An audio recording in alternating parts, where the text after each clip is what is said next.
Jes, tää on Source Talks, hyvät, pahat ja myyjät. Mun nimi on Tuomo Tapanila ja tänään meillä on ihastuttava, monessa liemessä keitetty Timo Sarpalinna. Tervetuloa. Kiitoksia oikein paljon. Jes. Mies on tehnyt paljon duunia.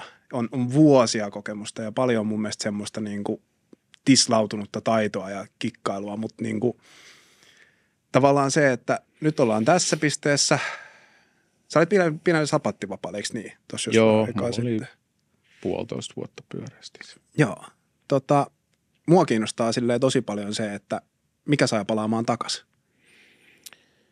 No, ei sitä oikeastaan osaa olla tekemättä mitään ja sitten kuitenkin business on tuttuu ja se on myös kivaa. Ja sitten kun sä teet hyvässä porukasta, niin mikä sen parempaa? Otit sä silleen parhaat tutut vaan koodiin, että hei, nyt voitaisiin alkaa tekemään vai oliko siellä jotain No taustalla? ei, kyllä se enemmänkin meni niin päin, että muuhun päin soitettiin. Tämä oli niinku poikkeuksellinen tilanne. Että sut tultiin hakea kotoa, niin sanotusti. Jotakuinkin, mutta sanotaan näin, että sitten alkoi niinku vaan siitä tulee, että tehtäisikö duuni yhdessä. Joo. Ei se niinku, että sieltä oli muodostunut ilmiselvästi ihan hyvä sitten tuommoinen suhde vanhoihin kollegoihin. Niin, että ei ollut jättänyt pelkkiä ruumiita, vaan niin kuin... Ei, kyllähän niitä, niin jos ruumissa puhutaan, niin kyllähän niitä saattaa aina jäädä, mutta mä oon aina itse ajatellut se, että se on bisnestä. Että ei siellä kenellekään tietoisesti tai tarkoituksellisesti haluta mitään pahaa tehdä missään vaiheessa. Päinvastoin. Mulla oli itsellä henkilökohtaisesti aina ollut semmoinen ajatus, että, niinku, että jätetään niinku matkan varrelle ystäviä. Tai yritetään niinku tavallaan tehdä asiat niin, että niinku business on business. Totta kai aina joskus ei mene ihan niin pytkeen, mutta pyritään tekemään asiat niin, että kaikille jää semmoinen kuva, että se yritettiin parhaansa ja näin. Joo, ja se, että aina joskus vähän kipinöitä lentelee siellä, se kuuluu siihen arkeen, mutta siellä on myös hyvä muistaa se, että jokaisella on vastuut ja roolit ja niiden mukaan joutuu toimia. En mä tietoisesti ketään vihamiestä sieltä nyt ole lähtenyt hakemaan, enkä toivokseni ole saanut semmoisia, että henkkohtaisesti ei ole semmoista tunnetta. Joo. Se on ollut mitä se on ollut silloin ja jotkut asiat on mennyt todella hyvin, jotkut vähän huonommin, mutta jos jälkikäteen pystyy moikkaamaan ja vaihtaa ajatuksia, niin sitten on tehty jotain oikein. Kyllä. Niin kuin lähtökohtaisesti. Joo. Sulla on taustaa IT:tä, pitkää linjan myyntiä, on johdettu välillä. Nyt tehdään taas IT-asioita. Piiri pieni pyörii hauskasti. Kyllä. Se, mikä mua kiinnostaa tosi paljon ja tavallaan voitaisiin vähän vääntää siitä kanssa, että niinku, minkälainen on, kun sä oot tehnyt pitkään, niin sulla pitää olla jonkunnäköinen systemaattinen tapa siihen, koska mä uskon tai veikkaan, että ihan vaan silleen mututuntumalla ei olla 20 vuotta tehty. Niin minkälainen on sun niinku, tavallaan sun systematiikan 3 tärkeintä pilaria? No mä en oikeastaan ajatellut sitä ikinä pilareina, mutta faktahan on se, että jos et sä tee, niin et sä saa. Eli on pakko luoda se tekemisen kulttuuri siihen itsellekin. Mutta sitten myöskin, jos toisena kulmana hakee, niin myös on tietyllä tavalla armollinenkin välillä, koska ei se puskeminen auta yhtään mitään. Et ihminen on perusluonteeltaan laiska, niin olen minäkin. Ja sitten välillä ne asiat kasaantuu ja sitten on semmoisella tietyllä kiukulla mennään eteenpäin. Mutta kyllä se hyvä fiilis tulee sieltä, kun sä tartut toimeen ja rupeat tekemään. Ja tällä viikolla itselläkin siitä on hyviä kokemuksia. Niin momentumia. Niin, että ensin, että niin kun tämä on jäänyt tekemättä, että esimerkiksi soittaminen, niin sitten sä rupeat soittaa. Ja alkuun tulee vaan oikeastaan niin kuin nollaa, eli ei saa ketään kiinni tai muuta vastaavaa. Mutta sitten kun alkaa tulee tuloksia, niin kyllä se on kuitenkin matemaattisesti aika selkeä. Eli tarpeeksi kun on sitä otantaa, niin alkaa tulla sitten sitä mahdollisuutta ja mahdollisuuksista kumuloituu sitten onnistumisia. Eli olisiko siinä nyt ne 3 tietyllä tavalla? Että arvollisuus ja tekeminen. Tekeminen ja totta kai se systemaattinen siellä. Jep. Jos lähdetään nyt ihan sitä perusmyyntityötä tekemään, niin kyllä sinulla pitää olla se niin kuin valittuna se, että mitä sä teet. Jos puhutaan vaikka prospekteista, että sä et vaan lähde kaikkia kaikelle niin kuin niin, otat kaikki Suomen plus 400 000 yritystä ja rupeat pimputtelemaan siinä, missä ei ole mitään järkeä, vaan pikkasen vähän semmoista validiointia siinä. Ja älyä siihen kovaan. niin, mutta siinäkin äkkiä menee siihen, että sä hairaudut semmoiseen tietynlaiseen niin kuin tutkimisen maailmaa ja sitten sä perustelet itselle sillä, että no kun mä nyt oon analysoinut näitä, niin mulla on mennyt aikaa. Hifistelyä. Niin, että sä hiplaat liikaa niitä Joo. potentiaalisia asiakkuuksia. Ja tiedän, olen monesti kysynyt itseltäkin ja olen sitten myyjiltä tuossa vuosien mittaan, niin kuin, että kuinka syvälle sä meinaat viedä sen, koska ethän sä tiedä, mikä siellä on tilanne, niin kun sä soitat ja kysyt. Ja sitten sä teet ne olettamukset. Juuri näin. Ja sitten kun sä oot tehnyt tarpeeksi paljon niitä, niin sitten sä menet käytännössä vaan sekoot matkan varrella ja kompastut niihin sun omiin nokkeluuksiin, kun se ei ollutkaan se tilanne. Juuri näin. Ja kun verkosta saatava ainoa fakta on Y-tunnus. Se on ainoa oikein. Siellä muuttuu osoitteet, henkilöt ja niin edelleen. Ja tavoitteet ja halut ja mitä siellä ikinä onkaan yrityksillä, niin ne muuttuu koko ajan. Ja niitä harvoin näkee suoraan mistään datan kautta, koska ne tulee aina vähän perässä tavalla tai toisella. Jep, ja sitten tässäkin pitää just tarkkailla se, että ne useimmiten ne, mitä ihmiset niin kuin etsii ja tämmöisiä, on olettamuksia. Okei, liikevaihto on noussut ja tulos on noussut tässä suhteessa, niin ne hakee kasvua, kannattavaa kasvua, mutta taas kerran se on olettamus ennen kuin sä vahvistat sen ja meet paikalle ja kysyt. Juuri näin. Ja sitten onkin mun mielestä tosi tärkeää se, että miten sä kysyt niin, että sulle halutaan vastata. Että se on myös tosi, niin kuin, että se vaan, että sä meet sinne ja sulla on niin kuin 7 kysymystä ja sulla on niin kuin tavallaan joku laatikko, tickboxit, että näihin pitää saada vastaus, jotta mä saan hyvän tarjouksen esimerkiksi tehtyä. Niin ei se ihan niin mene, vaan pitää olla vähän niin kuin sosiaalista älykkyyttä ja tahtia siinä niin kuin tavallaan, että miten se tehdään.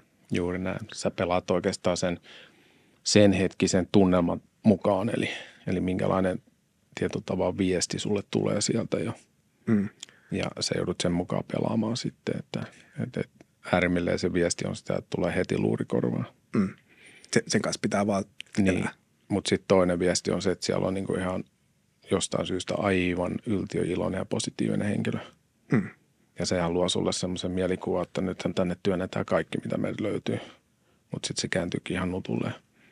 Ja vastaavasti se toinen, mikä on lyönyt luurikorvaa sulle, sä tavoitat sen myöhemmin. Se ei muista sitä tilannetta. Ei. Mutta sitten se ostoputki käynnistyy siellä. Että se on niin hullu se.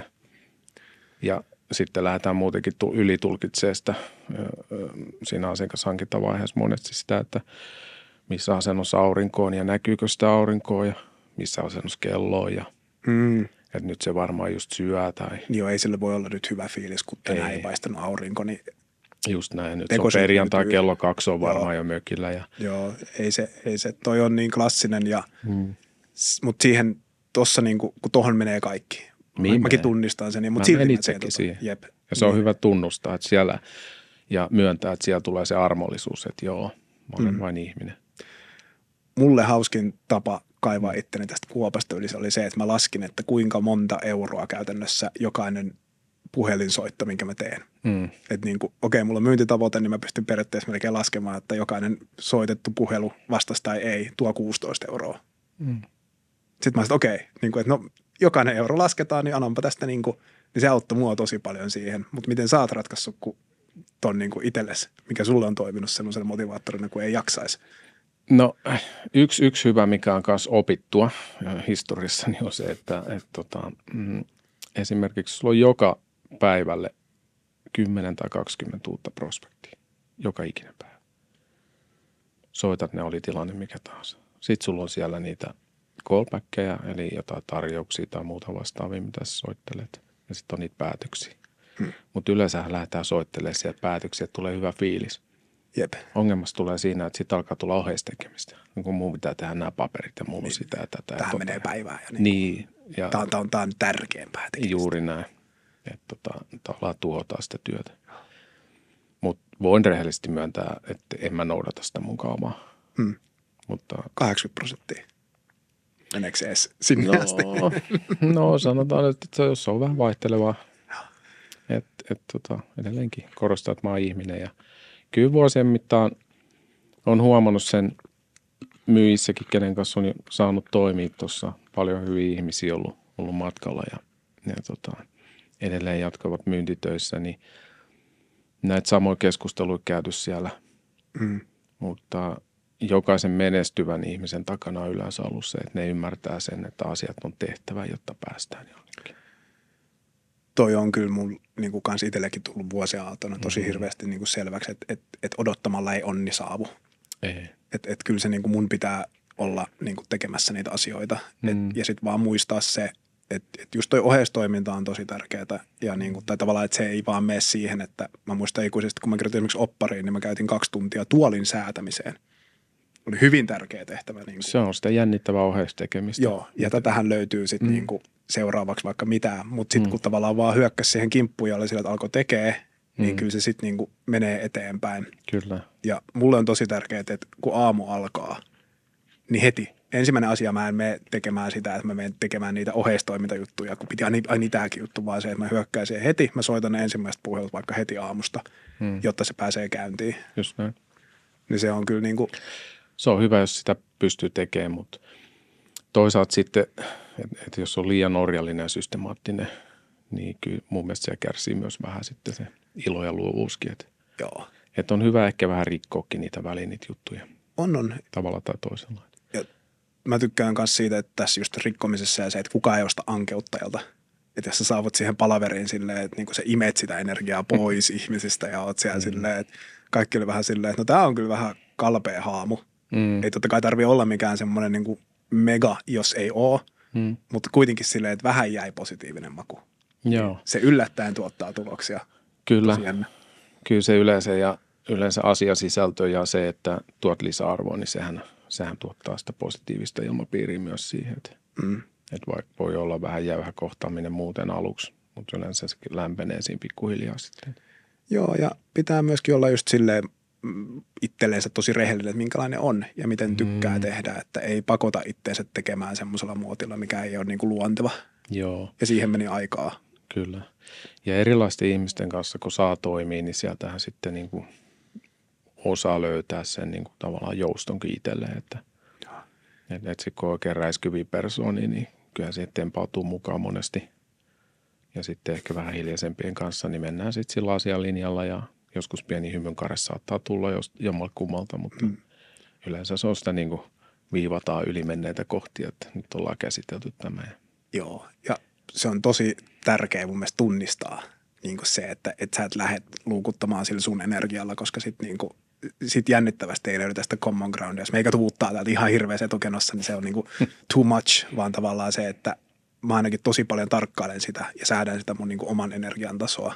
Joo, ja siinä tulee epäonnistuttua kyllä ihan lankkaasti välillä, että väli niin kuin tööttää ihan huolella, kun on itsellä jostain ei täysi palaverissa energia päällä, niin sä tuut vähän semmoisen niin kuin höngällä siihen, että joo, toi on. Yrität saada sen. Että kyllähän tämä menee, kun tuo edellinen meni, mutta yleensä ikävä kyllä siinä käy hullummin. Varsinkin jos on monta putkea, niin tavallaan mulle oli niin kuin iso semmoinen juttu siitä, että tarina alkaa alusta jokaisen kanssa. Mä en voi jatkaa siihen tilaan, mihin mä päädyin se edellisen loppuun, koska yleensäkin loppuun on vähän jo haippia ja niin kuin tavallaan meininkiä, niin mä en voi jatkaa siihen seuraavaan, kun mä tuun samalla höngällä, niin sitten se on silleen, että nyt on kyllä, vaan se tarina pitää aloittaa niin kuin yhdessä rakentaa uudestaan ja kyllä lämmitellä sitä hommaa. Sä oot ihan oikeassa siinä ja tässä on yksi ehkä semmoinen tärkeä, mikä on myös hyvä huomioida, että niitä ei tulisi ihan putkeen. Joo, toi on ihan. Että ratkaisumyynnissäkin niin monesti puhutaan määristä ja muuta, mutta kyllä siellä, jos puhutaan laadukkaista tapaamisista, niin 2 per päivä on ihan järkevä ja siinä hyvä väli. Joo. Että kyllä varsinkin nyt kun Teamsin aikakaudella, kun aika paljon tapaamisia on Teamsissa, niin siinä tuppaa tulemaan se, että hypitään niin kuin perää ja sä et saa happea siinä yhtään. Joo, ja sen näköistä se onkin sitten se. No kyllä se laatu kärsii ja sitten se, minkä mä nyt oon itse niin kuin aina koettanut pitää on se, että kirjaa heti kaikki. Toi.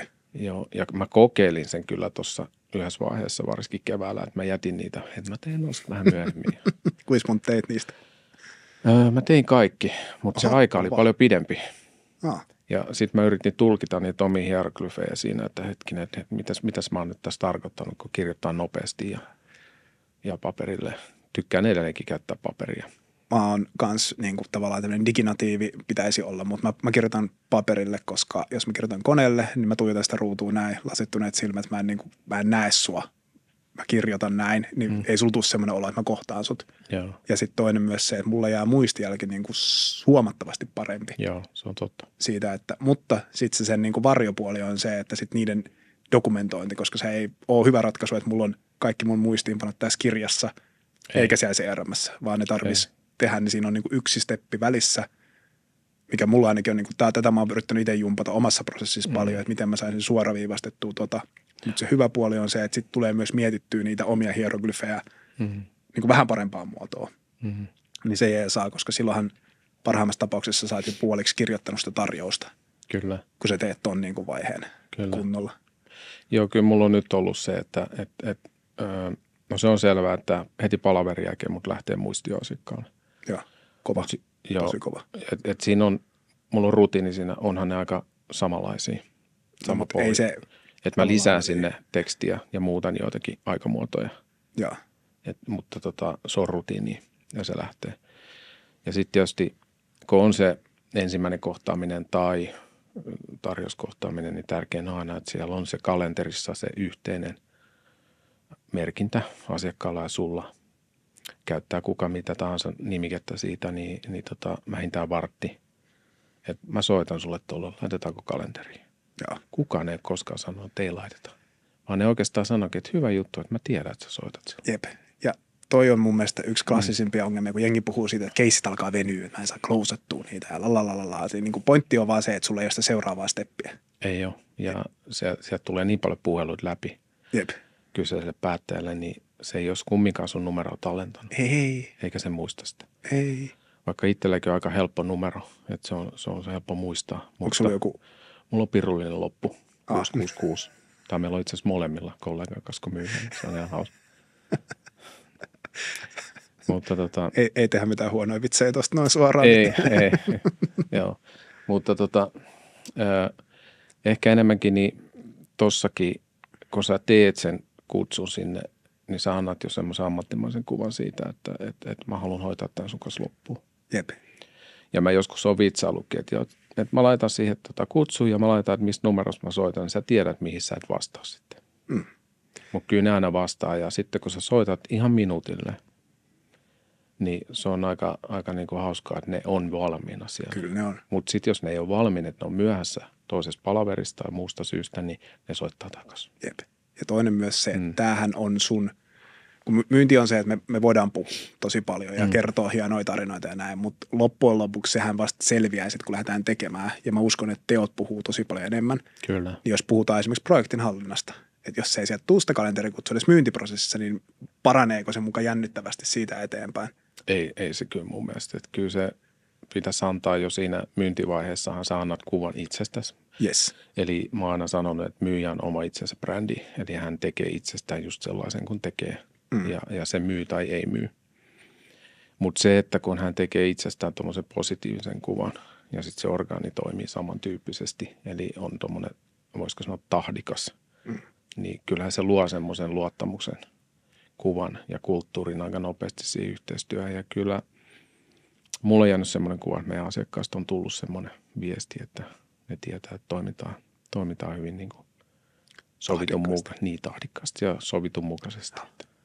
Mulla on toi ihan just sama, että niinku, silloin kun mä aloitin, mä en ymmärtänyt ton perään hirveän paljon, että mä sain myös ripitystä mun seläkäiseltä mentorilta, kun se oli silleen, että kun nyt laitat heti, sitten mä olisin, no kyllä siinä kerkee myöhemminkin, niin ei se anna vaan hyvää kuvaa. Ei. Ja jos te myytte premiumia, niin silloin se vielä on niinku kaikki yksityiskohdat siitä, että ei ole kirjoitusvirheitä ja otsikot ei hypit tarjouksissa ja fontit pysyy samalla, niin ne on tosi mun mielestä niinku tärkeitä, koska niillä erotutaan. Kaikki tekee muuten aika samalla lailla ja mä uskon, että taso on aika korkealla, mutta se, että kuka tekee ne yksityiskohdat parhaiten, niin on se, joka on niinku oikeastaan niinku pärjää mun mielestä parhaiten. Joo, mutta toikin on hauska otit tuo fonttihomma, niin mä oon kohdannut ihmisiä paljon, jotka tietyllä tavalla hieroo niitä pilkkuja ja fontteja ja muita ja käyttää aikaa siihen luvattoman paljon ja joskus joutunut mennä sanoa siihen, että nyt se tarjous liikkeelle, että ei niinku voi hyväksyä. Niin. Ja sitten vastaavasti on saanut nähdä paljon hyviä myyjiä ja on semmoisia, jotka niinku voisiko sanoa, että hällä väliä, minkä näköinen se on se tarjous, kunhan se lähtee. Ja ne on todella välillä ollut todella, mitä mä nyt sanoisin, jännittävän näköisiä. Eli luovia. Todella luovia ja on kirjoitusvirheitä ja on jopa eri fontteja ja muuta, mutta kyllä sieltä kuitenkin onnistumisia tulee. Ja jopa paremmin kuin nämä, ketkä on sitten ehkä pedantteja. Tämä. Ja se on niin kuin hauska niin kuin miettiä välillä, että mikä siitä tekee niin kuin erilaista. Mutta siinä on yleensä se, että niitä lähtee myös enemmän. Jep. Ja tässä päästään siihen, että just sen niin kuin määrän ja laadun hinkkaaminen, että milloin niin kuin määrä on liikaa, laatu laskee, tulokset droppaa. Milloin laatu on liian korkea, mutta määrä on liian alhainen. Niin tavallaan tätähän varmaan tasapainottelua mä oon käynyt itteni kanssa ainakin viimeiset 7 vuotta. Joo, ja saattoi sitten 7 ja sitten taas 7 vuotta käydä, kyllä. Koska se on... Se lopu. Ei se lopu ennen kuin sitten, kun jää ehkä hyväksi havaitulle eläkkeelle joskus. Mä en tiedä, onko mä ehkä sitä ikäluokkaa koskaan jää eläkkeelle. Joo, katsotaan. Se on taas toinen keskustelu. Tästä aasinsiltana, kun sullakin on ollut niin kuin pitkää vuosia ja niin kuin näin, niin mitkä sulle oli semmoiset niin kuin käänteen tekevät jutut?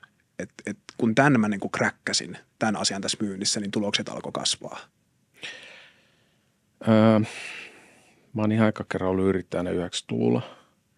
Ja se oli, ja hulluna, sitten piti lama-aikaa tietysti lähteä. Totta kai, paras mahdollinen. Joo, okei, mä tein siinä duunia sitten ihan palkollisena, mutta se loppui ja sitten siirryttiin niin kuin maksaa itselle liksaa. Ja se oli ensimmäinen hauska tilanne huomata, kun ei ole rahaa. Et mitäs nyt sitten on vielä pieniä lapsia ja muuta, niin se on ihan jännittävää aikaa, mutta energia oli sitten vaikka muille jakaa ja oltiin kollegan kanssa siinä ja sanoin sitten, että meidän pitäisi saada kyllä asiakkaita lisää. Ja silloin muuten meillä oli autokorjaamo, koska se on niin kuin, sieltä mä oon lähtenyt aikanaan. Aika random, mutta siisti. Joo, sieltä lähdettiin, että ihan koulutukselta autoasentaja, mutta en ole kyllä hirveästi niitä hommia tehnyt rehellisesti sanottuna. Sen yrittää ajan oikeastaan. Ja.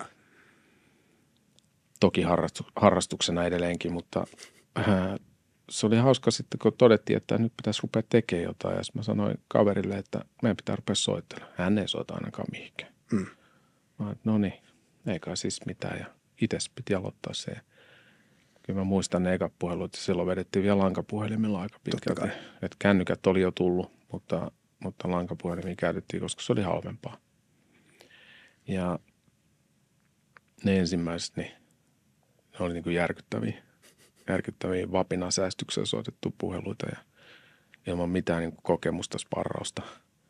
Mutta sitten kun se eka tuli ja nasahti, että joo, kyllä oikeastaan voitaisiin tulla ja katsoa vähän, että mitä löydettäisiin. Se oli kaikki lähiyritykset läpi siitä. Oliko se niinku se strategia, että soitetaan niinku lähimmät yritykset vaan? Joo, okay. Siitä lähdettiin. Ja sitten alkoi siitä pikkuhiljaa, kun ne puhu toisille ja puhu kavereille ja sitten se rupesi kasvaa siitä, että se oli sillä tavalla niin kuin havahduttava. Okei, tähän voi vaikuttaa. Mä voin kääntää tätä bisnestä tekemällä asioita. Joo. Ja sitten se toinen vaihe oli sitten, kun oikeastaan niin siinä sitten se väheni koko ajan, koska alkoi olla kädet täynnä töitä 2 ihmisellä. Ja sitten mä myöhemmin sitten siirryin siitä softapuolelle myyntiin, niin kyllä siellä se niin kuin myyntityöhön valmistautuminen oli sitä, että näytettiin huone ja lyötiin vehkeet käsiä ja sanoin, että alas soittelee. Mä kysyin, että mihin mä soittelen. Asiakkaalle. Asia selvä. Tuliko lista kuitenkin asiakkaista? Ei. Mä senkin piti hoitaa itse. Tietenkin. Viikon mä siinä ihmettelin, että mihin ihmeeseen mä oon sotkenut itteni, mutta jotenkin siinä niin kuin sisuuntui ja meni kuukausi, niin eka kauppa tuli. Ja mä vein sen sitten tilauksen sinne, niin oli hämmästyneet, että mitäs tässä näin kävi. Että sun piti vasta vuoden päästä eka tehdä. Ja niin paljon annettiin kuin mä sanoin, että no eikö mä saa tehdä kauppaa? Ei, päinvastoin saat tehdä. No mä tein sitten sen oman aikainen, niin mä tein kyllä siellä niin kuin valtaosan myynnistä. Että mitä mä olin siinä talossa, mutta en mä kyllä ikinä tykännyt siitä soittelusta, mutta silti se oli tehtävä. Mutta siellä se systemaattisuus alkoi itsellekin muodostua. Ja toi oli niinku semmoinen hyvä tavallaan varmaan, että syy-seuraussuhteet alkoivat niinku löytymään. Joo, eli sulla on tarpeeksi määrää mieluummin vähän validioituu, että sä et soita ihan mihin tahansa, koska sekin on kokeiltu. Hyvä. Eli vaan pimputtelee sinne tänne tonne. Et on systemaattista ja pitää sitä tukkimiehen kirjanpitoa. Ja vähän statistiikkaa, että kuinka paljon nostoja, kuinka paljon saat puheluita ja mikä se pulli niissä puheluissa tulee sitten, että paljon saat osumia. Niin, Perustunnusluvut. Niin kyllä se antaa semmoisen niin kuin hyvän pohjan sille tekemiselle ja se on matematiikkaa kuitenkin. Et kyllä niistä, jos ajatellaan, että sä soittelet, niin tietty määrä puhelut, tietty määrä keskusteluja, niin kyllä se 10% yleensä niissä keskusteluissa tulee niitä tapaamisia. Ja sitten siitä on ollut aina leikkisä niin kuin joke meilläkin, että kyllä niin kuin huonollakin kaupankäynnin tehdään 10% kauppaa. No nyt se on 30%. Niin. Että se on se kuitenkin aika vakio tällä toimialalla. Toi on kyllä, ja toi on sitten niinku itsellä oli tosi paljon just sitä, että mä kans rakensin niinku oman tarinani silleen, että aluksi oli vaan se, että no mitään muuten osaa kuin nostaa, tai niinku, että muuhun ei pysty vaikuttaa kuin siihen määrään. Sitten mä sanoin, no selvä, aletaan tekemään tämän niin, että mä soitan sitten varmaan niinku eniten. Niin. Mä olin siis buukkauspalveluiden aluksi, niin mä ratkaisin sen asian sillä, että mä soitan enemmän kuin kukaan muu. Loistavaa. Ja sitten kun mä soitin niin paljon ja sitten alkoi huomaa, että ei vain yksisesti fyysisesti pysty painamaan enemmän sitä puhelinta, niin sitten alettiin miettiä, että no miten tätä parannetaan. Ja sitten jokainen prosentin juttu ja hirveä tutkiminen ja syy-seuraussuhteen. Mä dokumentoin kaiken, niin kuin kaikki syyt, että okei, jos mä käytin tämmöistä kieltä tai tein tämmöistä juttua, niin nousko vaikka 3% enemmän vaikka sillä viikolla tulokset. Joo. Ja sieltä alkoi niin kuin löytyä se kräkkää niin kuin sen, että okei. Ja nyt se ainoa ongelma on siinä, että nyt kun mitä enemmän on tehnyt, niin tavallaan taidot on noussut, hitrate on vielä parempi, mutta määrä on laskenut. Niin kuin tavallaan, että jos mä saisin sen määrän vielä veivattua sillä innolla, mitä mä silloin ihan alussa tein, niin sitten se olisi niin kuin ihan megalooninen, mutta nyt ei tarvitse enää ja on vähän laiskistunutkin. Että ei vaan niin kuin halua enää ihan sillä apinan raivolla, että mulla päässä suhisi sen 8 tunnin jälkeen niin kuin todella pahasti. Joo, mutta siinä on mun mielestä fiksu päätelmä se, että kun vetää yli, että sitä voi käyttää jopa urheilussa, että jos liikaa treenaa, niin ei ne tulokset parane siitä. Jep. Et jokainen ihminen löytää itselleen sen sopivan tavan toimii. Ja sitten mä en välttämättä usko, että vaikka sä nostaisit määrää, että ne tulokset kasvaisi. Mä oon tullut samaan tulokseen. Koska se alkaa sinne sun niin kuin mentaalipuolta nakertaa tavalla tai toisella. Että siitä tulee pakkopullaa. Että se pitäisi olla koko ajan semmoista niin kuin suhkot luovaa tekemistä. Ja iloa. Niin, iloa nimenomaan, koska se kuuluu siis sun puhelussa ja tekemisessä yleisesti. Että jos ajattelee sitä arkea, niin jos sä soitat semmoisen monotonisen puhelu, ja ikävä kyllä niitä tulee välillä puhelinmyyjiltä, niin ei sitä vaan jaksa kuunnella. Ei. Mutta mulla on vieläkin semmoinen, että jos tulee oikein hyvä puhelu, niin mä kuuntelen ihan mielellään, vaikka mulla ei aikomustakaan ostaa. Myy ne sitten kalsareita tai sukkia tai mitä tahansa. Niin mutta sä haluat sitä. Mä haluan kuulla, miten se tulee, miten se soi se homma. Ja sitten joskus mä sanon, että hei, että jos joskus kiinnostaa työt, niin soittele. Että ei sitä koskaan tiedä, mitä sieltä löytyy. Mun toinen työpaikka uralla on vähän niin kuin tämä. Kävi noin. Että silloin kun mä siirryin eteenpäin, niin mä olin TH Trainers Houselta, niin olin soitellut siis asiakkaalle ja se oli vaan sillä, että jos joskus tuntuu, kävin siellä kanssa, sitten se vaan sanoi mulle, että mä en nyt kyllä osta sulta mitään, mutta jos tulee jossain vaiheessa sellainen tilanne, että niin pirauta. Sitten kuluu 3 viikkoa ja mä jouduin pirauttamaan.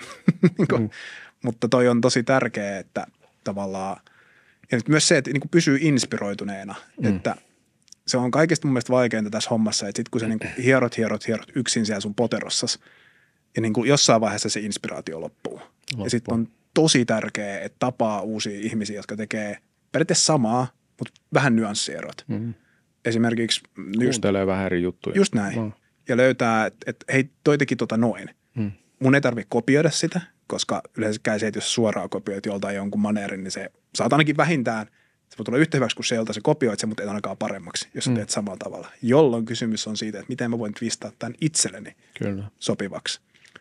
Ja mun mielestä oli esimerkiksi tosi hyvä Jaakon kanssa, joka kävi tässä näin hiljattain, siis teidän Taina. Niin ihan sairaan hyvä myyjä, mutta se, että mitä se tekee siinä vaiheessa, kun se tarjous on jätetty ja odotetaan päätöstä. Ja mä olin silleen, että ei vitsi, että mä oon unohtanut nämä kaikki jutut. Ja sitten mä sanoin, että vau, että mä sain tosi paljon inspiraatiota siitä. Ja niin kuin sain semmoista, että okei, niin kuin, että vielä on tasoja, veli. Että älä, niin kuin, älä vaan tuudittaudu siihen, että tämä on niin kuin tässä. Nyt mä hallitsen tämän homman. Hän on hyvä siinä, mitä hän tekee. Sitten ei pääse mihinkään. Mutta tuosta, kun ajattelee, että jos menee sinne, jää sinne poteroon. Ja tietysti nykyaikainen työskentely on mennyt vähän siihen, että ollaan siellä kotona, että tehdään siellä ja koitetaan selviytyä. Niin karua. On. Ja on hyvä niin kuin kuunnella ja kuulla muita. Ehkä jopa soittaa yhdessä. Se ei sovi kaikille. Se ei ole hirveän mukavaa ja siitä tulee äkkiä taustahälyä ja muuta. Ja mainitsit Trainersin tuossa, niin mulla on hyviä kokemuksia kyseisestä talosta, että terveisiä kaikille tutuille sinne, niin ollaan heidän kanssa pidetty sitten semmoisia yhteisiä teemallisia puukkisessioita ja ne on ihan hauskoja, koska ne tietyllä tavalla rentoutti ryhmän aina siihen, että meillä oli jotain Mehiko-teemaa, jouluteemaa, mitä kaikkea meillä oli. Jouluteema oli ehkä suosituin, niin kyllä silläkin sai aikaa eri juttuja. Toi on. Mutta ei se niin kuin koko ajan sitä voi olla. Mutta ne on niin piristyksiä. Niin, ei ole myyntityökään pelkkää juhlaa. Kyllä se on aika raadollista hommaa, mutta se on palkitsevaa, sit kun sulla on se rytmi ja tapa tehdä sitä. Että kyllä jokaiselle ihmiselle edelleenkin muodostuu se oma tapa tehdä. Ja hyväksyy myös ne puutteet tai heikkoudet, miksi nyt halutaan, tai sanotaan vahvistettavat asiat. Jep. Eli sit jos on halua kehittyä ja muuta siinä, niin kyllä sieltä aina nousee, mutta puhelityöskentelyä ehkä väheksytään ja pelätään turhaa. Mä oon ihan samaa mieltä, että mä lopetan sen sitten, kun se ei toimi. Ei ole tarvinnut vielä lopettaa.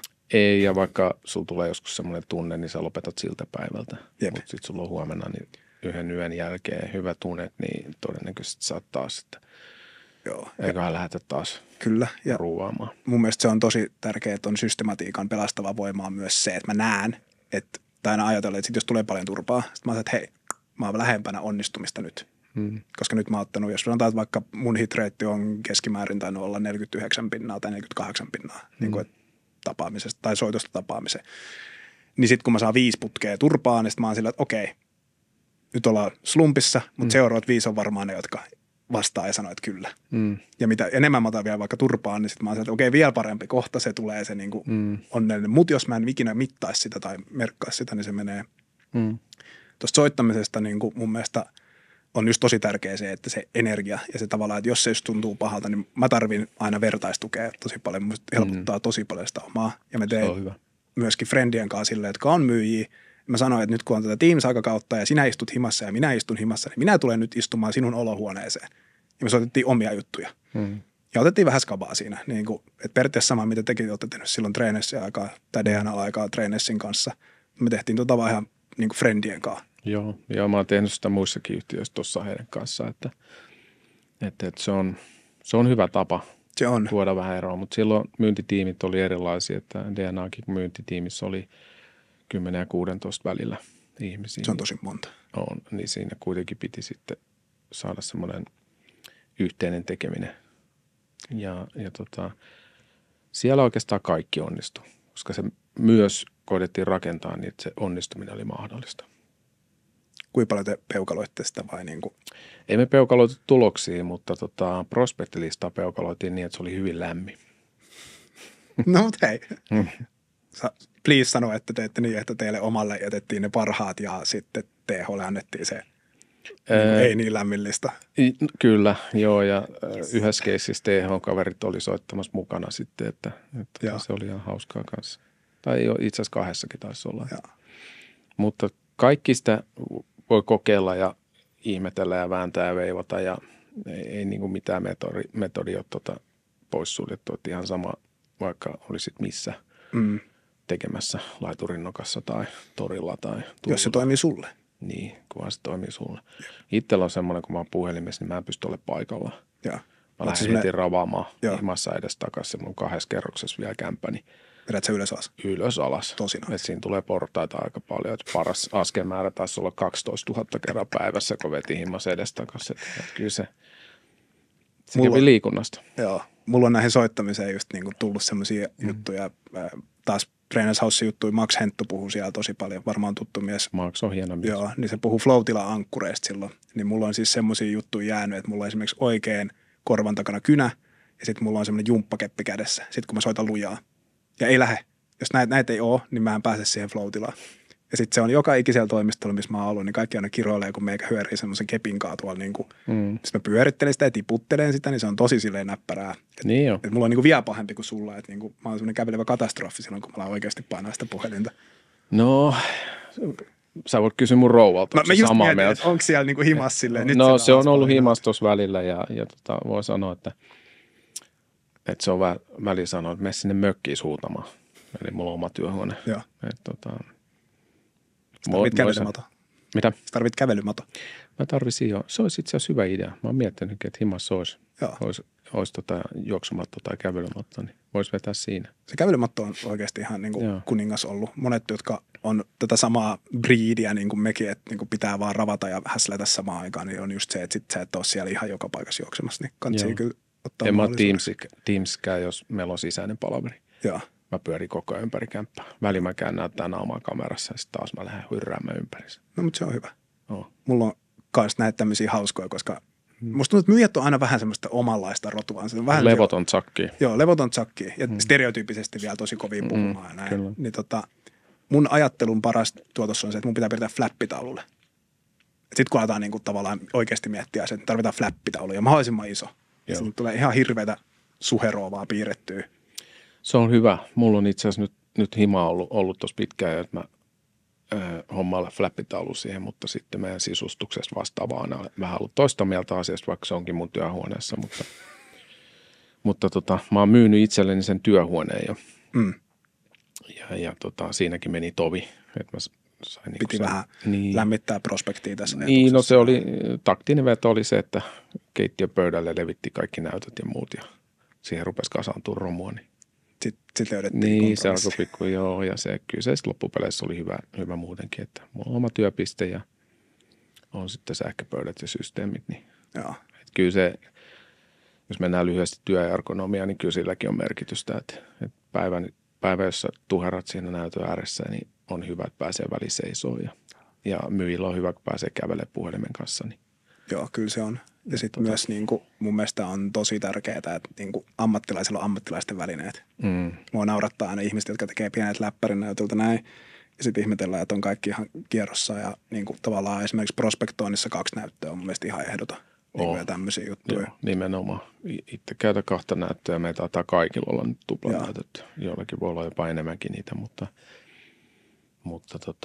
ja sitten jos se herättää positiivisia tunteita, kun sä painat sen päässä, että ai, että kyllä tämä on niinku avaruusalus. Tämä on just semmoinen kuin mä oon aina halunnut. Niin mikä sen parempaa versus, että sä otat sen vanhan niinku Lenovon sieltä T470, jos on se punainen täppä siinä keskellä. Niin se ei välttämättä herätä suhun semmoista niinku suurta paloa tähän päivään, että vautsi, kun mä pääsen tekemään tällä.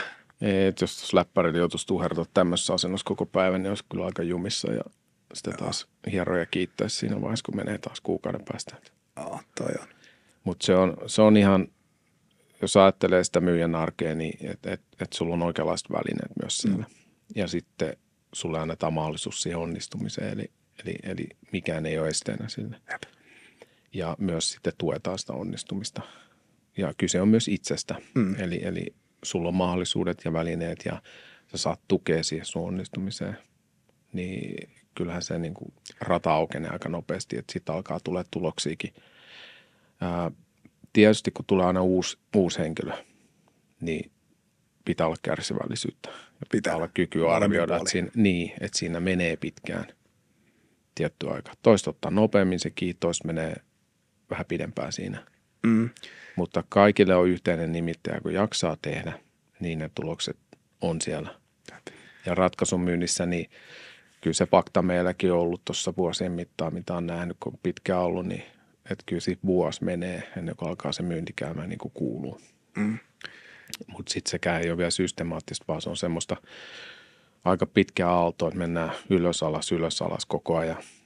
Mutta sitten kun tulee vuosia lisää ja se 3. vuosi on täys ja sun systemaattisuus on ollut koko ajan sitä, että sitä tavaraa tulee, niin 5 vuoden päästä niin sulle tulee niitä. Jep. niitä rupeaa tulemaan. Ja kun sä nostat luuri, niin sut tunnetaan, sulle Yes. vastataan ja sä saat myöntäviä päätöksiä, tapaamisia ja niin edelleen. Toi on tosi hauska. Oma tausta on paljon niin kuin tuolta ammattikoulutanssin puolelta ja siellä on tämmöinen läppä, että ensimmäinen 5 vuotta sä treenaat, 5-7 vuoteen sä oot niin kuin tavallaan siinä sun, niin kuin, sit sä alat hiffaa, sit alkaa homma toimia. Lähetetään mestaruutta ja 7-10 vuoteen saat vähän konahtaa, mutta sun taidot on niin korkealla, niin tavallaan sit sä performoit. Ja sulla on rutiinisia pohjia. Ja aidot mestarit on ne, jotka selviää siitä 10 vuoden jälkeen mun mielestä. Koska se on semmoinen aika vedenjakaja. Monet vaihtaa, niin kuin minäkin lähdin tekemään jotain muuta sitten elämässä. Niin tavallaan mä en ikinä päässyt sille mestaruuden viimeisemmälle tasolle. Tästä vähän aasensiltana, niin mitä sä haluaisit vielä, niin kuin mitä sulla on semmoisia kehitysjuttuja, että mitä sä haluaisit viedä omassa ammattitaidossa vielä niin kuin eteenpäin? Nyt kun vuosi on, niin onko siellä joku semmoinen juttu, että vitsi, tätä mä nyt hieron? No en mä varsinaisesti oikeastaan näin hirveästi hieron mitään, mutta mä oon utelias siinä mielessä, että on sitä lapsen omasta uteliaisuutta, että mä haluan koko ajan oppia uutta, erilaisia juttuja, oli kyse sitten myynnistä tai mistä tahansa. Mutta kyllähän myynnissä mun mielestä niin kuin se, jos puhutaan siitä psykologisesta puolesta, niin kyllä aina kiinnostaisi, että mistä löytyy se nappi, mistä tökkää, että toi myyjä syttyy ja lähtee juokseen. Et ei se ole pelkästään siitä tekemisestä, vaan se on siitä, että päästään lähelle sitä flow-tilaa tai sinne flow-tilaan ja miten siellä pysytään.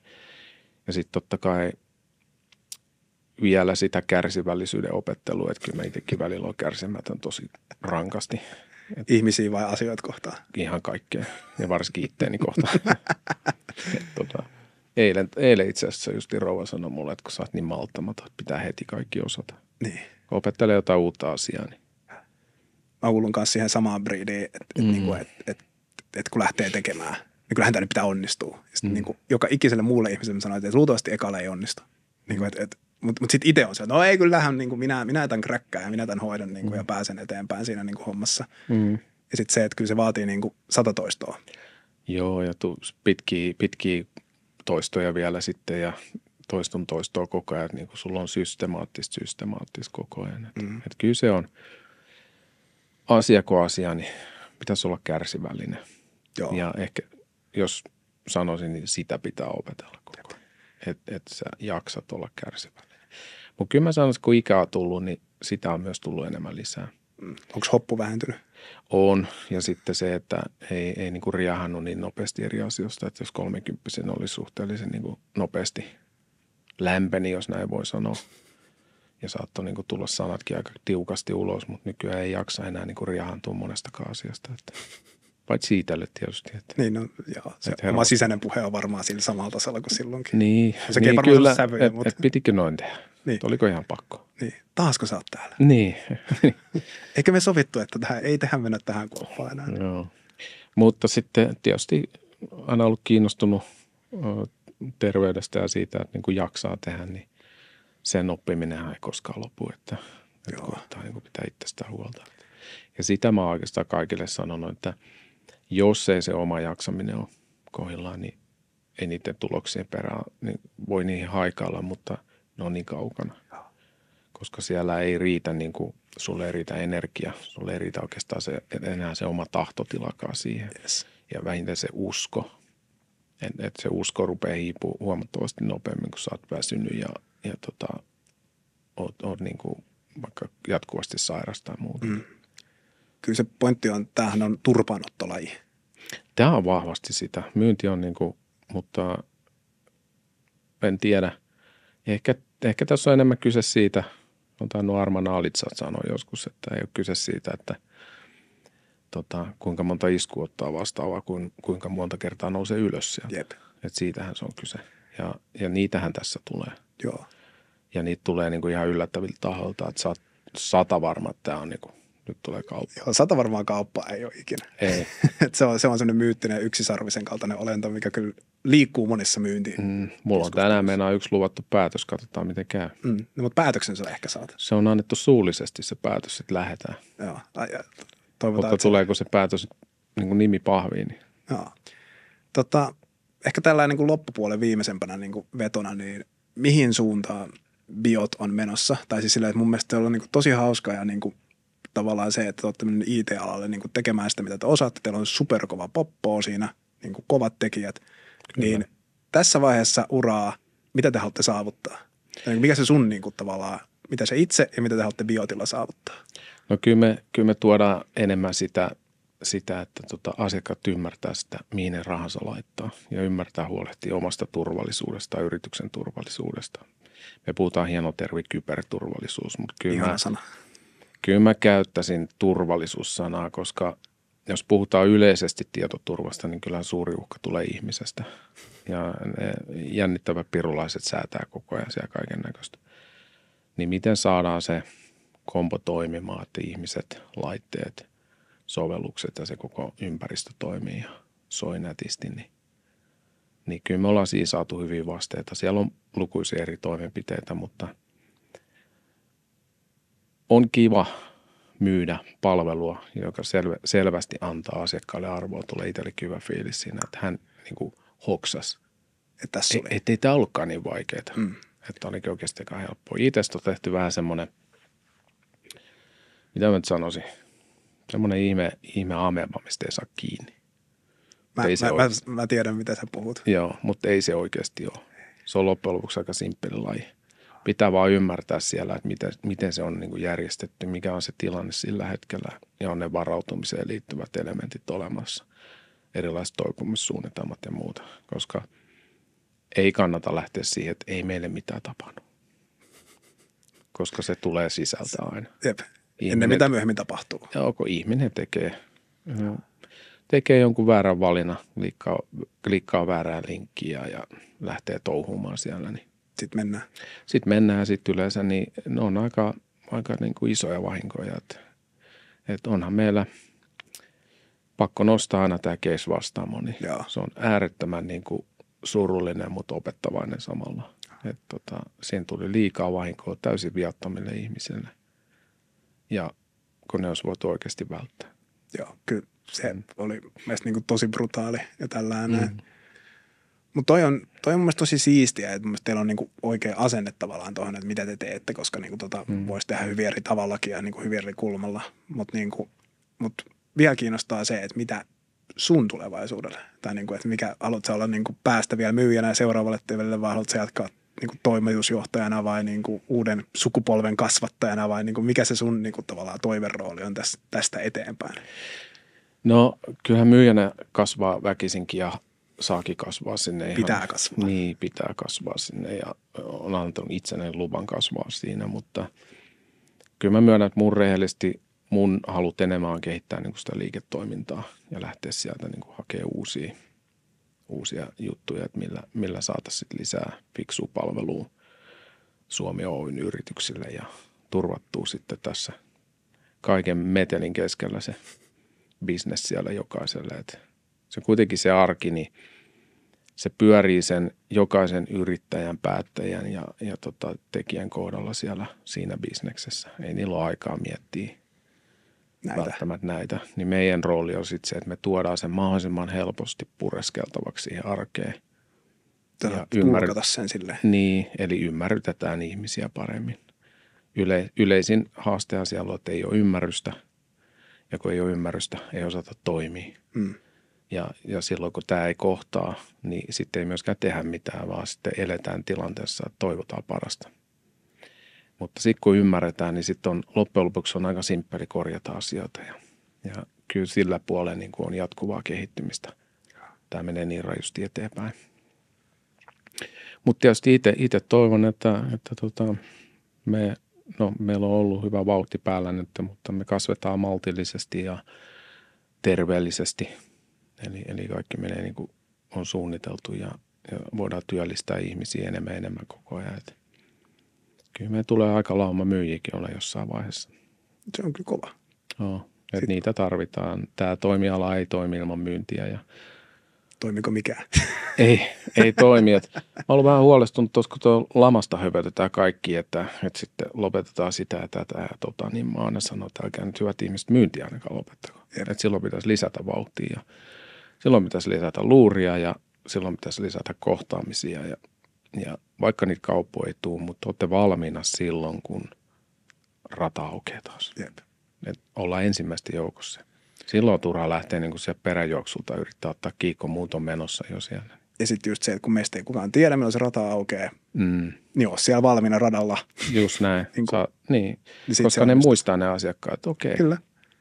Että nyt toi Heppu soitti mulle, että mulla on sen numerot tässä näin, että taas on soittanut mulle jo 100 kertaa, niin mä soitan nyt silleen. Eli kyllä se palkinto tulee sieltä sitten, ennen mitään myöhemmin. Hei, ihan sika iso kiitos, että tulit. Oli mukava muista jutella niin kuin tavallaan silleen, että kun saa niin kuin tämmöistä niin kuin pitkällinen näkemystä. Et mullakin on näkemystä vähän jo, mutta se on niin kuin tavallaan aika lyhyt aikaväli, jos verrataan niin kuin näin. Ja sitten silti hauska nähdä, että samat asiathan täällä resonoi niin kuin puolin ja toisin. Kiveä ei pysty heittämään, mutta tässä on hieno jalkapumppi näin päästään. Se on ihan jees. Joo, ja ei sun kannata väheksyä sun kokemusta. Se on iso kokemus siellä. Että kyllä mä sanoisin, että siellä on hyvä tekemistä nyt jo ja se vaan kehittyy sitten. Joo. Ja kiitos, kun sai tulla. Tämä oli nasta juttu. Joo, ei muuta kuin rock and roll. Juuri näin. Sitä tarvitsee.